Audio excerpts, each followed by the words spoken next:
Hi, my name is Ophi YouTube Videos. I am a feminist and a lesbian, and I make conversational commentary videos about both of those things. Over the past year, quite a few of those have been me kind of taking a look at some allegations that have surfaced around specific people, cultural responses to those allegations, that kind of thing, and this is one of those videos. And it is, unfortunately for me, the first time that I've made one of those videos about someone who I had previously liked. This is a video about Brian Jordan Alvarez. Take this here right now as your trigger warning for discussions of sexual assault, sexual harassment, coercion. You can find both the article that I'm reading from for the majority of what I discuss in today's video, as well as a briefer write-up from USA Today linked in the description below if you would rather just read and not watch a video about this. I totally get it. If you don't think this feels like a conversation that would be comfortable or beneficial for you right now, you can skip it, you can come back to it later, or you could just find something else to watch. I have made a lot of other videos this year that are not about that. I would like to approach this video today in a couple of different sections, partially because I think that might make it potentially easier to navigate if somebody only wanted to take in bits and pieces of this and, kind of check the timestamps in the description, basically, is what I'm saying, if you might want to skip over any of this. Before we get to the particularly triggering bits, though, I would like to introduce the people who mostly matter here in this story. Then we will talk about what the allegations against Brian are. We will talk about how his friends and the people surrounding him seem to have responded to the allegations at the time that they happened. And we'll also discuss how Brian responded through his lawyer, which I think was not well. And I also, as like a much more minor thing, do want to talk about some issues that I had with the article itself, but I put that really close before I wrap up because it is the least important part of the video, I think. Brian Jordan Alvarez is an actor and a writer. He began as sort of this, queer indie internet darling, most famous before he made a leap into mainstream television for his internet web series here on YouTube, The Gay and Wondrous Life of Caleb Gallo, which I will be referring to just as Caleb Gallo from here forward. The first couple of episodes of Caleb Gallo net about 1.5 million views, I think, and even more views for just a clip of one of the characters, Freckles, saying the very famous and very memed quote, "Sometimes things that are expensive are worse." It's a piece of media that I, over the last few years, have found myself referencing constantly, like in my own internal dialogue as well as amongst friends. I have a lot of friends who were very, very fond of this piece of media. And I will say my enjoyment of Caleb Gallo was already going to be complicated by the existence of these allegations. But it is particularly complicated by the way that the show seems to have fictionalized some of the things that Brian was accused of, and also by the way that some of the things Brian is accused of happened on set and during the filming of Caleb Gallo. Like, one of the details here, and we are going to get into some of them, so if you would like to skip, look at the timestamps. An important detail here is that this sexual assault allegation happened not just on set, not just a writer, director, star, and a supporting actor in the show, but also something that happened on set during filming, during recording. Somewhere in my big backlog of video ideas, and ones that I had even been so excited about that I had tweeted at some point, was a video where I was going to discuss Caleb Gallo and a lot of Brian's other web content, and then also his move into mainstream television and his recent FX show, English Teacher. That's all something I would now not like to have to discuss further than I will have to in this video, and that I now do not have an interest in revisiting, so strike that if anybody is keeping a mental list. Brian's accuser is a man named John Ebeling. John plays a character named Billy in Caleb Gallo, who is dating Karen, Caleb's best friend, and Brian Jordan Alvarez's real-life best friend portrays her, Stephanie Koenig. Stephanie Koenig did get a role in English Teacher when that was picked up by FX. The show is, as of recording, not picked up for a second season yet, and according to the Vulture article, FX is aware of the allegations against Brian, but I'm not sure if that's why the show hasn't been picked up yet. The only other person that's going to come up by name isn't going to come up for a while. That's going to be Ken Kirby. That's another actor from Gay and Wondrous Life of Caleb Gallo, who was in English Teacher. But our three main characters here are Brian Jordan Alvarez, his accuser John Ebeling, and Stephanie Koenig, who was dating John in real life, as well as their characters in Caleb Gallo Dating. The Vulture article spends quite a bit of time before it gets to the allegations themselves, adding color that I sometimes think is not particularly useful, and sometimes that is, but that I'm not getting into quite so much, about like a long-term simmering sort of coercion that may have been happening beneath the surface of the interactions between Brian and John leading up to the specific incidents that are outlined and that we will get into. I don't think it's that it's not relevant that Brian seems to have needed telling multiple times and by an outside source that John was not interested in further sexual relationship with him. That's interesting and it merits a mention, but just because the way that that is all played out and some of the other things that are added in before that takes a while to get to the point, I would like to just read what that USA Today article I linked in the description says about the allegations. In a Vulture report published Tuesday, John Ebeling, Alvarez's former collaborator and co-star on The Gay and Wondrous Life of Caleb Gallo, alleged that Alvarez assaulted him more than 8 years ago while they were shooting a scene for the web comedy series. Ebeling said he filed a police report with the Los Angeles Police Department in September and also reported Alvarez to the Screen Actors Guild. In the article, Ebeling alleged that he and Alvarez were shooting a scene for Caleb Gallo, which aired in 2016, that called for Alvarez's character to ask to perform oral sex on him. Ebeling told Vulture that while shooting the scene, Alvarez pulled down his underwear and actually began performing the act on him.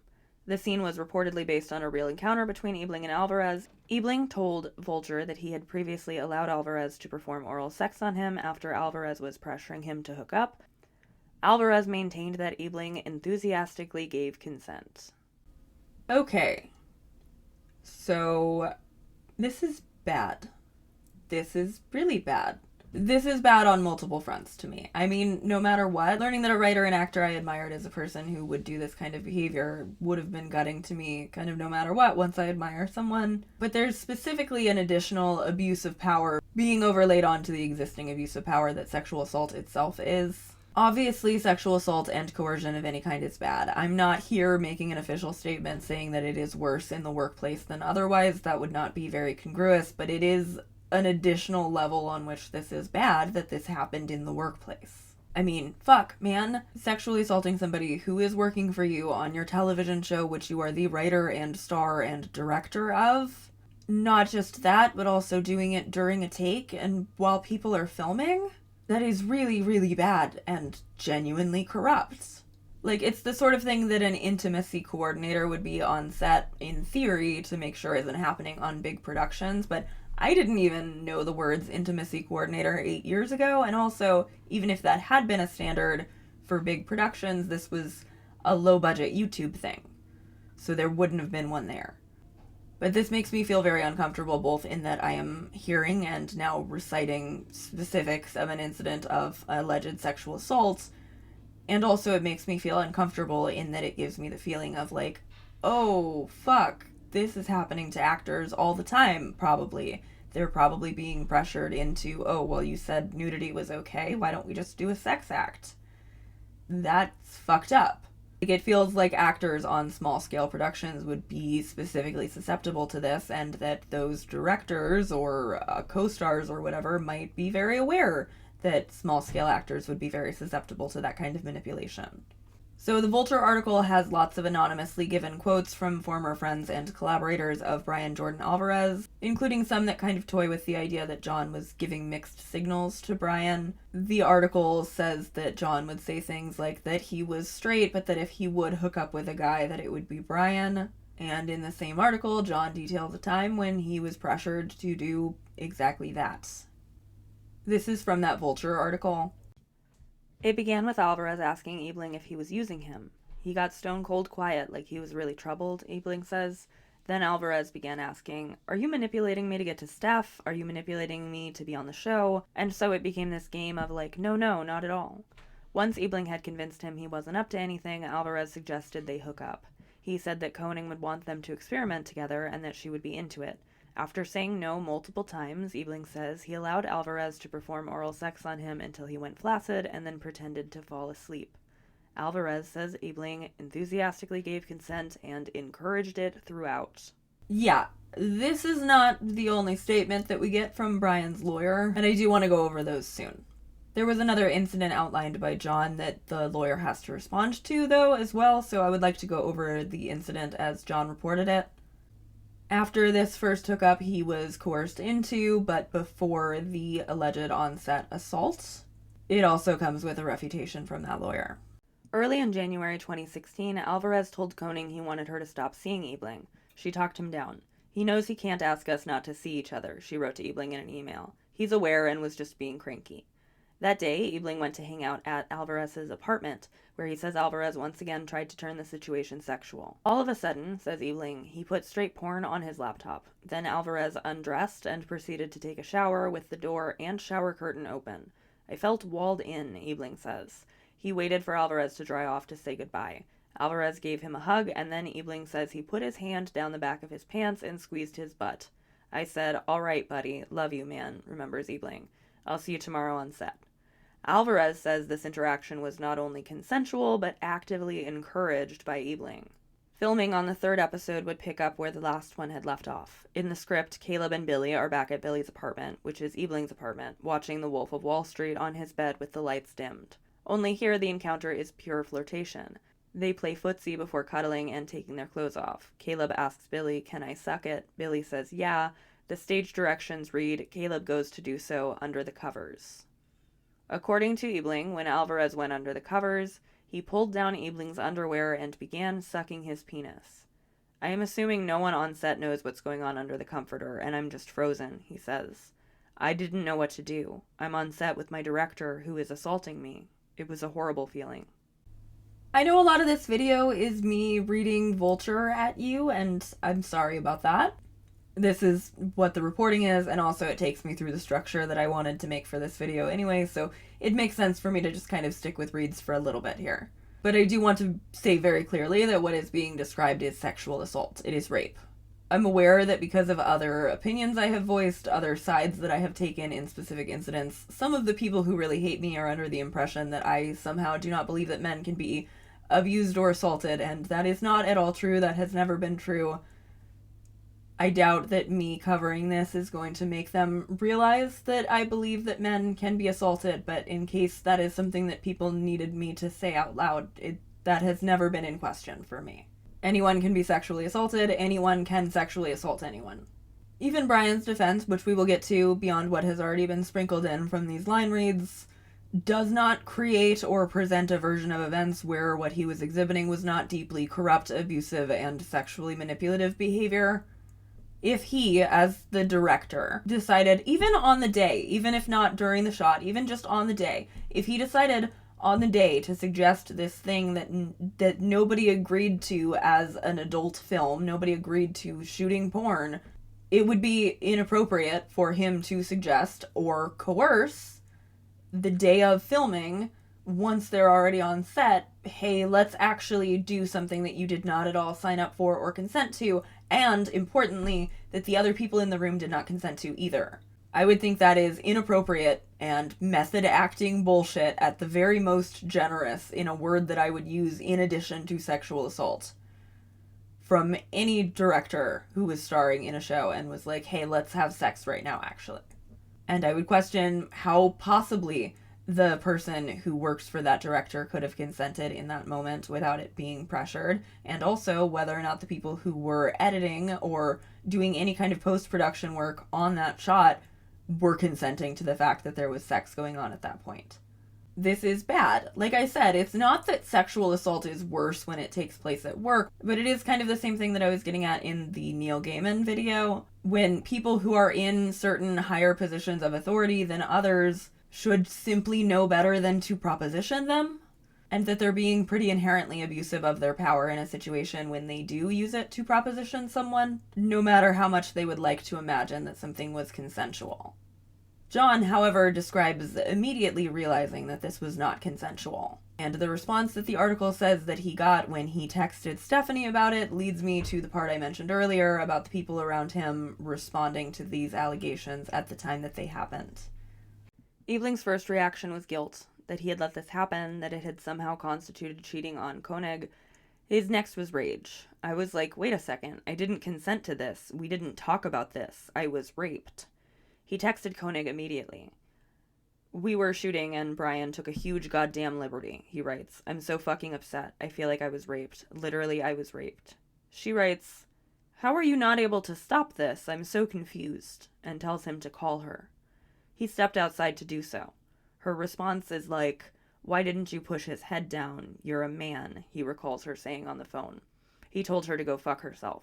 She told him to go sit in a quiet place and calm yourself. To Koenig, this was another example of Ebeling failing to set boundaries with Alvarez. Other examples are given, too, of Stephanie trying to victim blame and minimize the assault that John suffered, trying to talk him through how to rationalize it, and suggesting that he think of it the same way that he would think of his pinky being sucked on. She told him to make himself accountable by setting stronger boundaries, to which he replied that his past indiscretions didn't warrant last night's behavior. She explained Alvarez's behavior by saying, you guys have done it before, so I bet he thought maybe this was the only way you'd allow yourself. I don't want to spend too much time on Stephanie here. I will say, though, I walked into this article expecting for, at a minimum, my feelings for Brian Jordan Alvarez to change, which they did, and I was not anticipating to come away with such a bitter taste in my mouth about Stephanie Koenig. My estimation of her has fallen very, very far after reading this. So she did not respond directly to a request for comment from Vulture, but text messages and emails are quoted, as well as things that John remembers her saying on the phone. And the text messages and emails are not refuted or claimed to be false. So unless I am fundamentally misunderstanding the vetting process that Vulture would have to go through, I assume the text messages are real. And the text messages are bad. They're very minimizing, very victim blaming. It makes me completely believe the rest of what is said.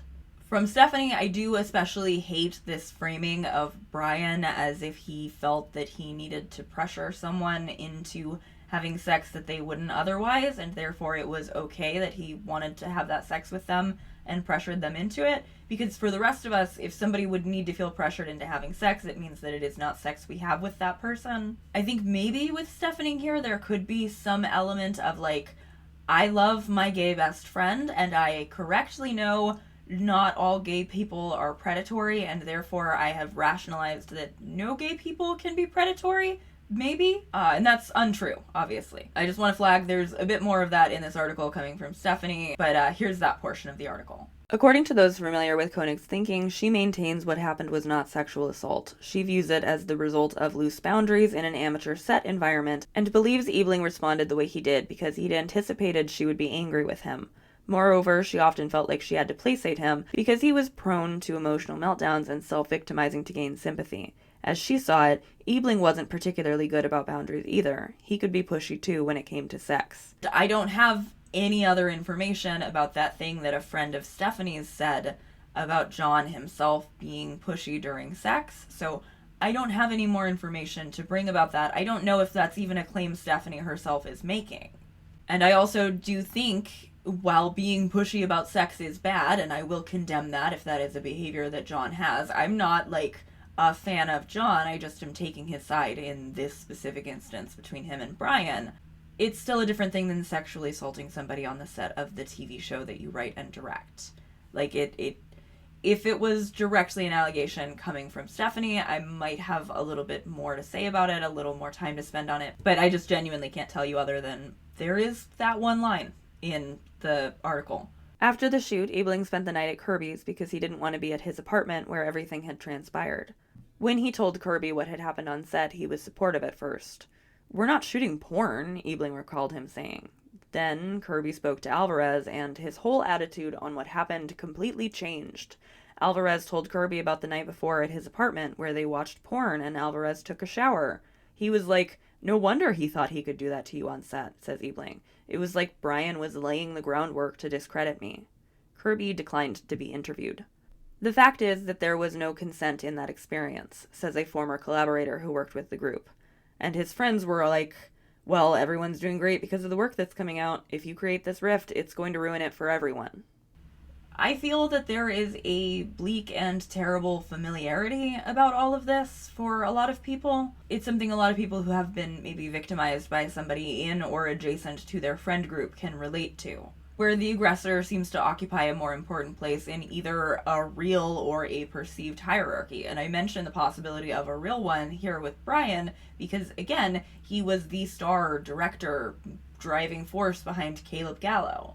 Some people will just make excuses for friends and acquaintances of theirs who do sexual assault for free. Just, they don't need money for that. It's not because it's their job. They'll do it without even a direct financial incentive. But I do think that it would be unwise to disregard the, perceived financial incentive to standing beside Brian specifically and not by John when we think about this. There was a financial incentive to take the side of the boss, even if he was a rapist, and there was a financial disincentive to not being part of his crew, not being asked to come back on other movies that he made for YouTube, not being asked to come back on other projects he made, not making it with him when he made it to the big time. I say that obviously not to justify them taking Brian's side, just to say that a lot of people will do a lot of things for money, and they will excuse a lot of things for the idea of money coming their way in the future. But I think it's also possible that even had Caleb Gallo not seen any success, even had Brian Jordan Alvarez not ended up with a recurring role on the Will and Grace reboot, that a friend group could and would and does still rally around, a charming and overconfident aggressor, like this one seems to have. Someone who has them all charmed. That happens too all the time in friend groups where people are not famous. It's much easier to rationalize and to excuse abusive behavior than it is to try to hold it to any kind of account. So people rationalize. And one such rationalization that I think carries through very strongly in some of these quotes here from other people in this Vulture piece who were trying to be defensive of Brian is this idea that if somebody does not exhibit all of the characteristics of the most violent sexual assaulter that you can imagine, that there's no way that what they did actually is sexual assault. And not even if they don't embody all of the characteristics, but if they themselves don't see themselves as embodying all of the characteristics of a TV show version of a sexual assaulter. If they don't see themselves that way, then it's unfair for us to imagine that they could have realized that they could have done that. We must assume that there was no possible way for them to know any better. And these rationalizations boil down into a lot of different things. Maybe the Neil Gaiman route. We've already discussed that man on the channel. He's a man who I would say almost certainly does not perceive of himself as a rapist or as somebody who has been sexually abusive. And the excuse that he gets most often that I've seen is probably that he is autistic. A defense that works very favorably for Neil Gaiman specifically, an autistic man who is getting some kind of benefit out of that, but that does not favor other autistic people who are now grouped as if that is a category of people who are more likely to do sexual assaults. Really great strategy for Neil Gaiman. Really bad effect on the scores and scores and scores and scores of autistic people who are not sexually abusive, who are now being told that they can't be expected to know better than to think that sexual assault is just plainly, easily a symptom of neurodivergency. Or maybe there's not an autism excuse, maybe it's the Drake Bell excuse. He couldn't have possibly have known the age of the fan who he pled guilty to distributing harmful materials to and recklessly endangering. In no way he could have known that the little girl he met while she was a child was still a child. Disregard the signed birthday card, disregard him saying, "I have known you for so long." He couldn't have known. He couldn't have known. He couldn't have known. He couldn't have known. Neil Gaiman couldn't have known. Cormac McCarthy, I don't know whether or not people think that he could have known, but they do think that it is a serious corruption of language for me to refer to him as a dead pedophile, even though he's a dead pedophile. I mention because you can't slander a dead person and watch my video about his teenage muse. None of those men are expected by their supporters to know any better. And apparently, if you ask his friends, Neither is Brian Jordan Alvarez. Let's get into the statement from Brian's lawyer, finally. I did Google the name of this lawyer to make sure that we weren't seeing like an Andrew Brettler type situation. I didn't do a whole deep dive into this guy's career. I mean, this article came out yesterday and I'm posting a video about it the next day. I'm sorry, it's not very deep. It looks like this is an entertainment lawyer, though. So I don't think that this is specifically like a Brettler situation where it's somebody who has a reputation for repeatedly putting out statements, but it's still a very Brettler-esque statement, if you're familiar with the kind of statements that man puts out to try to immediately destroy the credibility of somebody who has a complaint against somebody he's defending. But still, seems to be an entertainment lawyer and not like a guy who also has represented Prince Andrew. Could be a lot of things here. Could be that this lawyer guy is perfectly equipped for this and that I just haven't seen high-profile other cases he's done. It makes sense that Brian could have just already had a lawyer on retainer and just had the lawyer who he already had on retainer put out a statement. And we might see a Brettler or a Brettler type added to the team later or replace this guy, or we also might not, because this also might not really go anywhere. But like I said, lawyer statements, very Brettler-esque. Let me read it. Alvarez, speaking through his lawyer, Michael J. Kump, says Ebeling's reaction was overblown and that he was pretending to be upset, writing, "This is the performative kabuki theater of a self-described manipulator who was distorting the situation to ingratiate himself to Koenig." He does not dispute the act, but argues that because their previous sexual encounters were consensual, Alvarez assumed the same would be the case here. He is referring to both the hookup at Ebeling's apartment and the episode 2 scene during which he says both actors masturbated and Alvarez smelled Ebeling's genitals. Ebeling says he did not masturbate and that shooting the scene didn't amount to a sex act. Nudity on set I'm okay with. I never would have stroked my penis in front of a camera. Kump adds that Brian briefly made contact with Mr. Ebeling's penis under the covers, believing, correctly and justifiably in light of Brian's then current sexual relationship with Mr. Ebeling, that Mr. Ebeling was fine with it. Ebeling says the oral sex occurred for a whole take. In a follow-up, Alvarez's representatives say Ebeling consented verbally to doing it for real beforehand. "Produce the evidence," Ebeling says. "No way in hell would I have ever consented to that."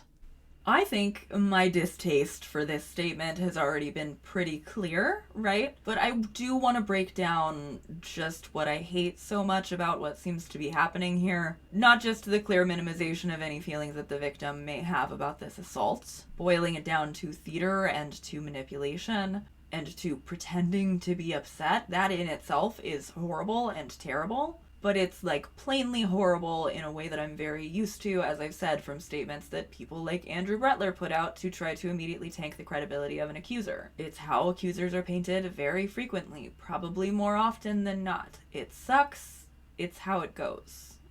I want to focus on one part in specific here. Brian briefly made contact with Mr. Ebeling's penis under the covers, believing, parentheses, correctly and justifiably, in light of Brian's then current sexual relationship with Mr. Ebeling, end parentheses, that Ebeling was fine with it.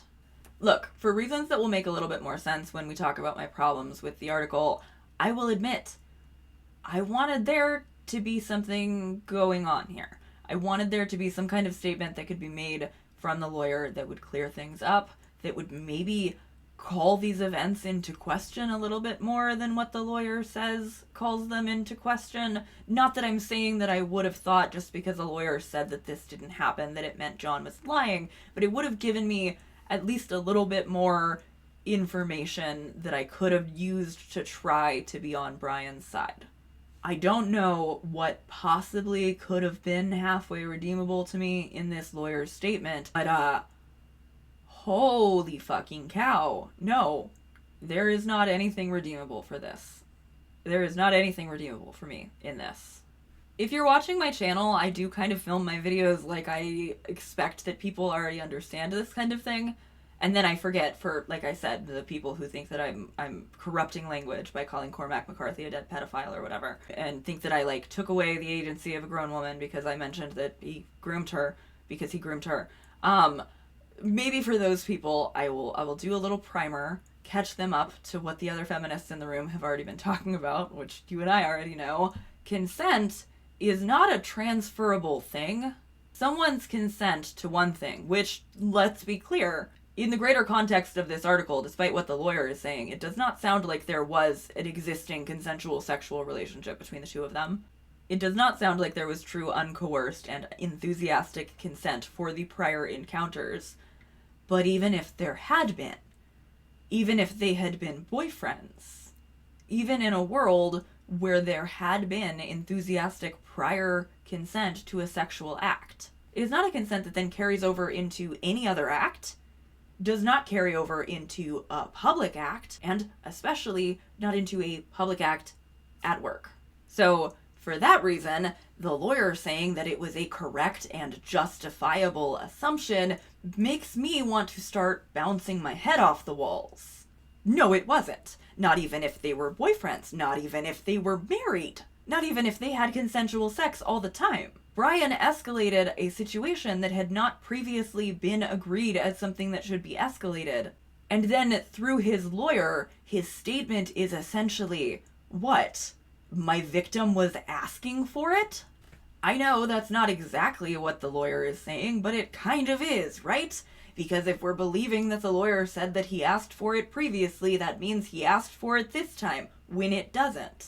The lawyer's statement here has this underlying assumption that it would be reasonable at any point, at any workplace, to assume that you had the consent of somebody who was working for you in a non-sexual setting to suddenly turn that setting sexual. That by having been maybe remotely participatory early on, which again, very big gulfs between how Brian and John describe that situation, that John had ticked some terms and conditions box he wasn't aware of that said that Brian Jordan Alvarez had full access to his body indefinitely? Is that what you're saying? Is that what this lawyer is trying to get across? It sounds to me like that's what the lawyer is trying to get across. And there's also a mention in that same write-up from USA Today that I've already pulled from that says, in a statement provided to USA Today, a spokesperson for Alvarez said that his interactions with John Ebeling were always entirely consensual, as numerous witnesses have attested, adding that in 2018, 2 years after this alleged incident, Mr. Ebeling himself unambiguously said as much on tape. And I guess I'll make another video if that ever surfaces. I kind of highly doubt that it will, because this doesn't really sound like something that exists, because why wouldn't it have been sent to Vulture then? Also, despite that statement from USA Today doing the classic, my victim has told anyone who would listen about my behavior, and that therefore means that nobody should listen to them, statement that I see so often in these kinds of quotes from lawyers, I actually, in my research last night, only found one other outlet that has reported at all on these Brian Jordan Alvarez allegations, and that was back when English Teacher came out. So shout out to Cracked, who published an article outlining John's social media post from the time of English Teacher being about to be released, and then another article titled Why This Is Not an English Teacher Review. I wish I had seen that article at the time. Found it pretty actually masterfully written. In it, the author lays out example after example of men who were canceled, who had allegations brought forward against them either during or after #MeToo, and again and again and again, their return to work or lack of facing any consequences to begin with. After literally paragraphs proving this, the article concludes, English Teacher is a new comedy starring and co-created by Brian Jordan Alvarez. It is premiering 2 episodes on FX September 2nd. Maybe you'll learn more soon about the people who worked on it. Or maybe they'll lie low for a while until you've forgotten you ever learned anything about them at all. And the ever learned anything about them there is a hyperlink to their article from August, where they had shared John's Instagram post comparing his interactions with Brian Jordan Alvarez to the show Baby Reindeer, and they also shared screenshots of other comedians and actors sharing screenshots of John's post and showing support of him at the time. Other than that, I did not find anybody else covering this. But one of the people who shared it to their own story heard these stories a few times, and a lot of the immediate response that I saw when I saw this link on Blue Sky was people saying like, oh, this has been an open secret. I'm really surprised nobody has said anything yet. If I had seen this article back in August when it was published, I probably would have said the same. So I don't disbelieve these people. I also think that there is sometimes a confirmation bias once somebody is exposed as a predator, and that people are like, oh, we have always known, everybody has always been able to tell, and that's Not always true, but I don't know. I mean, I guess I could see it in this case. It's also probably something I'm doing in my own head, because while I was very disappointed and bummed by all of this, I don't feel particularly shocked by it. My biggest surprise isn't that this seems to have happened, really. It's the extent of how bad it is and how bad the lawyer statement is. Because a lawyer should be able to come up with something better than Brian himself could. But all the lawyer can come up with is like, how was my client not to know not to sexually assault someone at work where he was the boss? He had done it successfully previously, not at work. So here is that second to last section that I mentioned earlier, because I don't think that it's truly very important, but I still just want to talk about it, because this is my YouTube channel where I talk about stuff. But I do want to be clear, this is my least important gripe here. I hope, and I think that I have made it clear enough already, that I believe John Ebeling, that I come down on his side of things here, that I am disgusted by Brian Jordan Alvarez's actions in either version of the story that I have presented with, by either him or by John. I gotta make sure we're on the same page about that before I say this next part, which is what I was getting at when I was saying maybe don't just fully jump into the Vulture article. Maybe let me tell you a little bit more about it at the end of this video first before you read it. Because, okay, I checked this feeling with 3 different people to make sure I wasn't just pulling it out of nowhere or out of a defensiveness that I didn't realize I still hadn't shaken for Brian Jordan Alvarez. But they all agreed with me. They don't think I'm making this up. I don't think I'm making it up either. We think that the article shows a pretty clear bias in the piece, which is to say, the Vulture article did strike me as low-key homophobic. There's just a weird vibe throughout it. I know nothing about this author's background. I don't know if they are gay. If they are gay, it wouldn't make me walk back my "this feels low-key homophobic" statement, because I would just say, okay, it's internalized. What else you got? It's the one piece in this story where I think I have any real room for nuance, because a lot of different things are true all at once here. 1, not all gay men are predatory. 2, in some people, including some gay men, because it includes all people of all demographics, some people are predatory. 3, Brian Jordan Alvarez, as depicted in this article and as defended by his lawyer, comes across as if he has behaved in a predatory manner. And also, point 4, I get the distinct sense reading this article that it is by somebody who believes on at least some maybe unexamined level, maybe internalized, maybe they're gay, again, I do not know. Or if they're not gay, it's just externalized and not quite as quiet as they think it is, maybe. They seem to believe that all gay men are in fact predatory. And I want to be clear, I do think Brian seems to be guilty, in my estimation, in my opinion. But I don't feel a need to do a defense of too many of these little bits that just struck me as weird and struck me as if maybe they were talking about gay men in general and not about Brian. But one of them is just really, really incredibly close to the front of the piece, and I think it proves my point, so I would like to read it because I want to hear what other people think about this too. This is the weird homophobic vibe, and as I was reading it, it was making me think, again, okay, maybe there's something off about this article, and whatever the lawyer says is going to make me think that there's something okay here. It doesn't feel quite as intense of a, the source of these allegations is bad, capital B bad, like it did with the Tortoise podcast about Neil Gaiman, but I do just, other than the fact that this is where John Ebeling was interviewed, I would not recommend this article for somebody to just, read. And that's, largely because of this part. Alvarez grew up in the sticks of Tennessee, as he has put it, specifically Winchester, where he endured his share of homophobia. He was never allowed to be his true self, says a former college friend. He attended the University of Southern California's School of Dramatic Arts. The conservatory-style program cultivated a say-yes ethos that encouraged risk-taking. One student remembers doing impulse exercises in voice class, in which those in the group were supposed to do whatever came to them. Another student pinned him to the floor, dry-humped him, and licked his face. Afterward, I was shaken up, the student says. Everyone was telling him how brave he was. I thought if I acted like it was bad, I'd look homophobic. Alvarez took to this culture of free-spiritedness. Okay, did you pick up why I think that's so weird already? Because I read it 3 times, and then the next paragraph, And then the next paragraph, which is just about Brian's attendance at this school, and does absolutely nothing to indicate that Brian was this unnamed gay student who randomly dry humped and licked a man, or that he was even present at the time, or went to the school yet at that point. The gay guy who humped and licked somebody did a bad and sexually assaulty thing, but that wasn't Brian. And I do struggle to understand why you would drop this anecdote in at the front for color if it wasn't Brian, and if it never comes back up later, which it doesn't. Unless what you're going for is a, like, just quiet enough to be missed dog whistle of, hey, so we all agree that gay men are predatory and that we're not allowed to talk about it because then they call us homophobic, right? Which is, like, not an agreement that I am, like, on board with at the beginning of an article. Like, it just immediately moves on to, like, oh, Brian went to school at this place, he had parties, he fit in, and it's like, okay, but that was not a thing he was involved with. It's weird, I don't like it, I think there's plenty that Brian did, so just, like, trying to tie him to this, like I said, it just feels like it gives me a feeling of how gay men are thought of in general, rather than this being a story about this one specific gay man.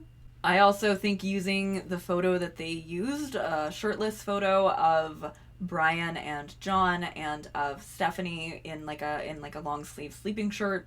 It's titled that they're having a shirtless dance party in its caption.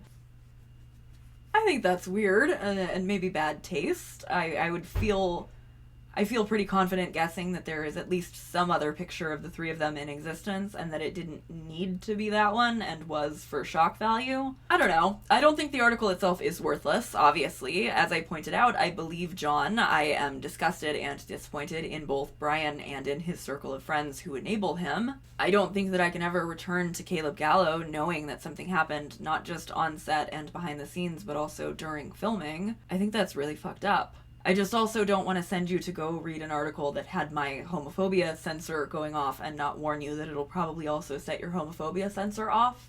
So, much like with the Neil Gaiman podcast, I wish this story had broken in a slightly different manner. Maybe with a slightly different journalist. And in a slightly less messy way. Though this article does feel a lot more reasonable for people to get through than a multi-hour podcast about Neil Gaiman did. I actually already recorded a follow-up to my video about Neil Gaiman, but then I read this article last night and I wanted to do this instead, so I'm still in the middle of editing that Neil Gaiman one. It is not as long as this video, but it should be out soon. But I just wanted to talk about all of this, and I also wanted to see what you all think about all of this. Did this cross anyone's radar back in August? Am I the only one who missed this, or was this new to you too? Is this video the first time you're hearing about Brian Jordan Alvarez allegations? Did you read the article already? Are you going to read the article now? Are you going to come back after you read the article and tell me about it? I'd love to know. If you want to engage but you have nothing to say about such a heavy topic, you could just, like, tell me about your day or about something else you would like me to cover. You can also put suggestions for future videos in my suggestion box. Find that pinned in, like, my channel description, because I always forget to put it in the description of my videos. Thank you so much to my lovely Patreon subscribers, a few of whose names you can see on the screen right now. If you're interested in helping to support me financially, the Patreon is a great way to do that, and you get a couple extra videos from me every month. I also have a coffee for, like, one-time tips and donations, and thank you so much for the recent coffee donations, as well as to my Patreon subscribers and to everybody who has supported me at all throughout my first year of making videos, whether through the coffee, the Patreon, through watching my videos all the way through to the end, liking them, subscribing to my channel, all that stuff that you're already doing. Even when they're heavy and shitty topics like this, I legitimately love making videos. I love talking to all of you. This last year of really settling into doing that has been amazing, and I'm really grateful. I've said this before, I'll keep saying it because it keeps being true. Having a YouTube channel, getting to talk to so many of you, getting to hear such amazing, supportive, and kind things from so many of you, it's the coolest thing that's ever happened to me. I'm sorry that this video was a bummer. Maybe go check out my recent video. Maybe check out the video about Hallmark movies being a little bit anti-feminist if you're interested in something a little bit lighter, or my deep dive about the Podco collapse. There's been a lot of videos the last couple weeks, and I have a few more on board before the end of the year. So I will see you again very soon, and I love you. Bye.